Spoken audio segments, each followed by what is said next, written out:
അറബി, ഉറുദു, ബംഗാളി, മലയാളം, ഹിന്ദി, തമിഴ് ഇതൊക്കെ പറയുകയും ചെയ്യും, എഴുതുകയും ചെയ്യും. എങ്ങനെയാണ് ഈ ഭാഷയൊക്കെ പഠിച്ചെടുത്തേ? ഉറുദു ഒക്കെ ഇങ്ങനെ? ഭാഷയോടുള്ള പ്രണയം എനിക്ക് ചെറുപ്പത്തിലേ ഉണ്ട്.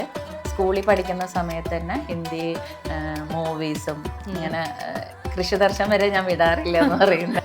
വേറെ ഏതെങ്കിലും ഭാഷ സംസാരിക്കുന്നവരുടെ അടുത്ത് കൂടെ പോകാനും ആ നാട്ടിൽ ചെല്ലാനും അവരെന്താ പറയണതെന്ന് കേൾക്കും, അത് ഭയങ്കര ഇഷ്ടമായിരുന്നു. അപ്പം പെട്ടെന്ന് ഭാഷകൾ പഠിച്ചെടുക്കുന്നുണ്ടായി. ഉറുദു പഠിച്ചത് ഹിന്ദിയിൽ പാട്ടുകൾ എഴുതിയപ്പം എനിക്ക് അതിനേക്കാൾ ഡെപ്തായിട്ട് നല്ല വാക്കുകൾ ഉറുദുവിലാണുള്ളത്.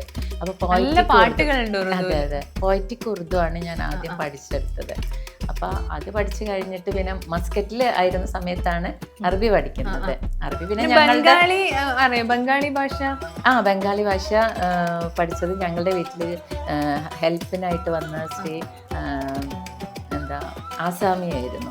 ആ ആസാമി ശ്രീ വന്ന് ജോലി ചെയ്ത് അപ്പൊ ഹിന്ദിയിൽ അവർ എന്നോട് സംസാരിക്കും. ഞങ്ങൾ ഹിന്ദിയിലാണ് സംസാരിച്ചുകൊണ്ടിരുന്നത്. അവർക്ക് മലയാളം അറിയില്ല. ഒരു ദിവസം എൻ്റെ അടുത്ത് ചോദിച്ചു, ഏ ലഥേര കൊത്തായ ഫേക്ബു എന്ന് ചോദിച്ചു. അപ്പൊ ഞാൻ ചോദിച്ചു, അയ്യോ നീ എന്താ പറഞ്ഞതെന്ന് ചോദിച്ചു. അപ്പൊ അവളെ പറഞ്ഞ, അയ്യോ ദീദി സോറി എന്നാണ്. ഞാൻ പറഞ്ഞ വേണ്ട, നീ ആ ഭാഷ എനിക്കറിയാത്തൊരു ഭാഷ. പറഞ്ഞ ബംഗാളിയാണ് ദീദി.